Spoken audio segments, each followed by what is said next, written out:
Have you ever watched yourself say something so stupid that you could literally feel the temperature in the room drop?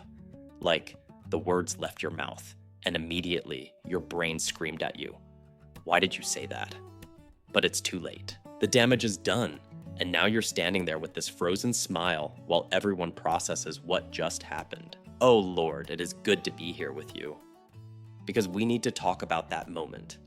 That horrible, stretchy moment where time slows down and you become hyper-aware of every detail. The slight shift in their posture, the micro-pause before they respond, the way their eyes dart to someone else as if to say, "Did you hear that too?" If that opening triggered a painful memory for you, maybe last week's team meeting, maybe that dinner party 3 years ago that still keeps you up at night, hit the like button so I know we're in this boat together. It helps more people find the Confident Connection Lab. Because here's the thing, we all screw up. But most of us handle it in the exact wrong way. Let me tell you about the worst thing I ever said on a first date. I was 24, trying way too hard to seem interesting, and this woman mentioned she studied anthropology. Now, I had recently fallen down a rabbit hole about agricultural history, because that's what you do when you're avoiding real work. And I decided this was my moment to shine. So I launched into this passionate explanation of crop rotation patterns in 18th century France. I'm talking about the 3-field system, nitrogen-fixing legumes, the whole thing. The silence that followed felt like physical pressure, like the air itself was embarrassed for me.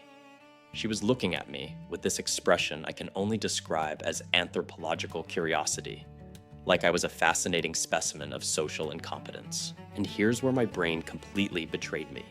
Instead of laughing it off or changing the subject, I doubled down. I started explaining why this was actually relevant to modern dating patterns. I made it so much worse. Now, listen closely to this distinction, because this is where most of us go wrong. When we realize we've made a social mistake, our nervous system kicks into what psychologists call the freeze response. It's one of the 4 Fs: fight, flight, freeze, or fawn. And freezing is the worst possible option in a social context, but it's the one our brain defaults to because it evolved to help us survive physical threats, not conversational disasters. Here's what happens in your body during that freeze. Your prefrontal cortex, the part of your brain responsible for creative problem solving and witty comebacks, essentially goes offline. Blood flow redirects to your limbic system, the ancient reptilian part that's screaming, "Danger, danger." Meanwhile, your mouth keeps moving, but the quality control department has left the building.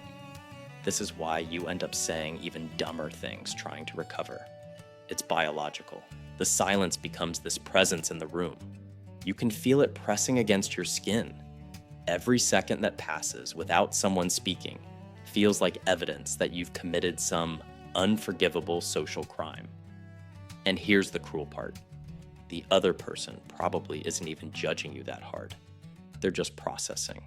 Or maybe they're uncomfortable too. Or maybe they're thinking about what to have for dinner. But your brain interprets their neutral face as disgust, their pause as judgment, their polite smile as pity. I want you to think of the last time you said something awkward and then spent the next 3 hours replaying it in your head. Take a second. That specific memory probably came to you instantly, right? And I bet you remember tiny details with painful clarity. The pattern on someone's shirt, the background noise, the exact inflection of your own stupid voice.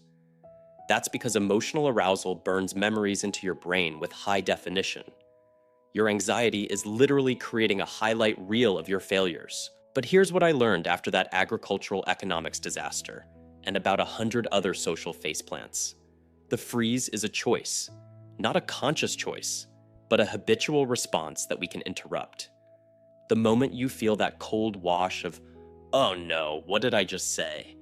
you have roughly 3 seconds before your brain locks up completely. Those 3 seconds are your window. I call this window the recovery gap. It's the space between the mistake and the freeze, and it's where everything gets decided. Either you act immediately, own it, redirect it, joke about it, or you let that silence expand until it becomes the actual problem. Because here's what nobody tells you. The mistake itself usually isn't the issue. What kills you is the awkward recovery, the panicked backpedaling, the visible desperation to undo what just happened. The woman from that date, she actually texted me later, not to set up a second date, let's be real, but to tell me that my passionate tangent about medieval farming was endearingly weird. She said the worst part wasn't the topic. It was watching me realize I'd screwed up, and then try to logic my way out of it instead of just laughing at myself. That moment of self-awareness changed everything for me. So we tend to overthink this recovery process. We think we need the perfect response, the clever comeback that makes everyone forget what we just said. But that's not how humans work. What people actually respond to is genuine acknowledgement. They want to see that you're aware you just face-planted and that you're okay with being imperfect. That vulnerability is what breaks the tension and turns an awkward moment into a human connection.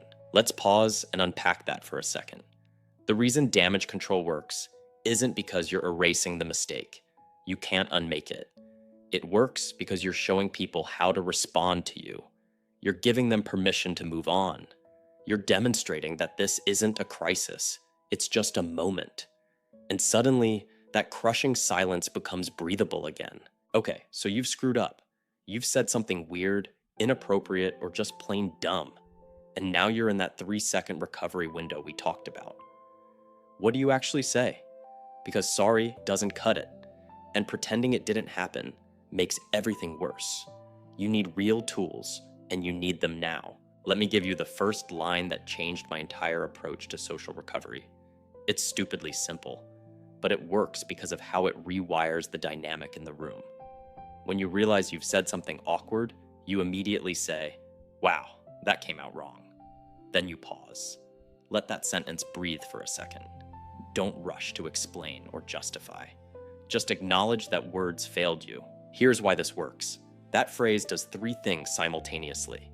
It shows self-awareness, it gives other people permission to laugh, and it stops you from digging deeper.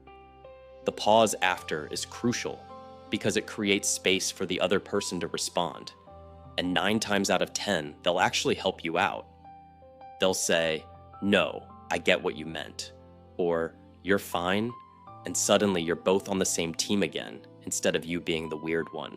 I call this technique the instant reset, and it's based on something psychologists call metacommunication. Basically, commenting on the communication itself rather than the content. When you say, "That came out wrong," you're stepping outside the awkward moment and observing it with the other person. You're not defending what you said. You're just acknowledging that the delivery was trash. And people respect that honesty way more than they respect a smooth recovery. Now, let me give you the second tool, and this one requires more courage: self-deprecating humor. But listen closely to this. There's a right way and a wrong way to make fun of yourself after a mistake. The wrong way is to spiral into self-hatred. Don't say things like, "God, I'm such an idiot," or "I always do this." That makes people uncomfortable because now they have to reassure you, and you've made your mistake into their emotional labor. The right way is to make the situation absurd, not yourself pathetic. After you've said something dumb, you can say something like, "And that, ladies and gentlemen, is why I'm not allowed to speak in public anymore." The key is the playful tone. You're inviting them to laugh at the situation with you, not feel sorry for you. You're treating your brain glitch like a shared comedy show, not a personal tragedy. Here's a real example from my life. I was at a networking event, and I accidentally interrupted someone's story about their father's illness because I thought they were done talking. The second I realized what I'd done, I felt my face go hot. But instead of freezing, I said, "Oh no, I just talked over your story like some kind of conversational monster. Please continue. I promise I've learned how doors work." People laughed, the tension broke, and the person actually appreciated that I acknowledged it immediately instead of pretending it didn't happen. Let's talk about the third technique, which I call acknowledge and redirect. This is for when you've said something that's not just awkward, but potentially offensive or hurtful.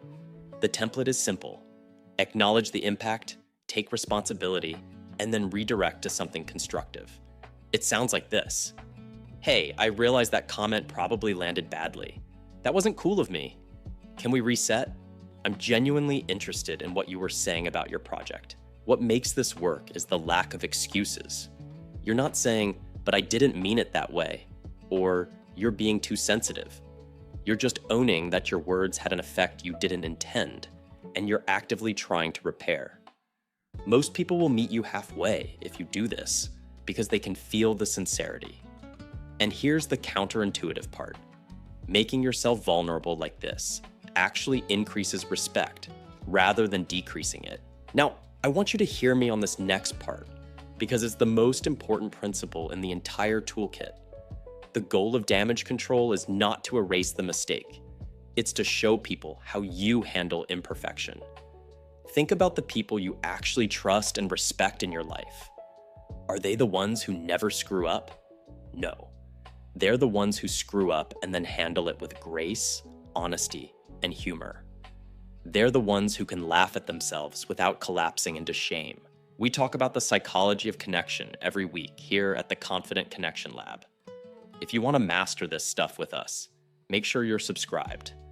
And honestly, I'd love to hear your worst social mistake in the comments, not to judge you, but because sharing these stories helps all of us realize we're not alone in this mess. So here's how you apply all of this in real time. The next time you feel that cold wash of, oh crap, what did I just say?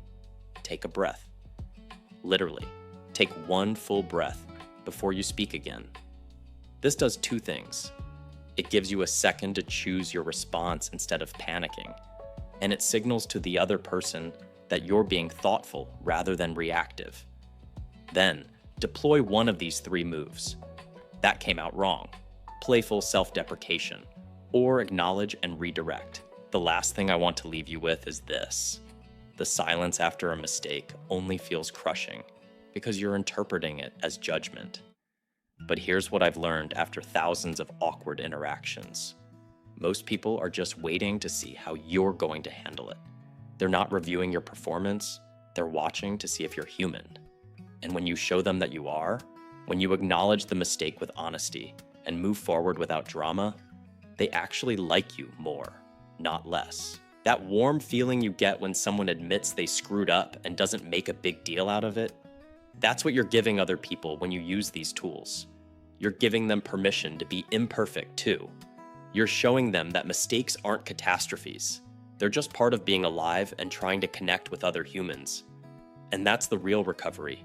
Not fixing what you said, but proving that you're someone worth talking to even when things get messy.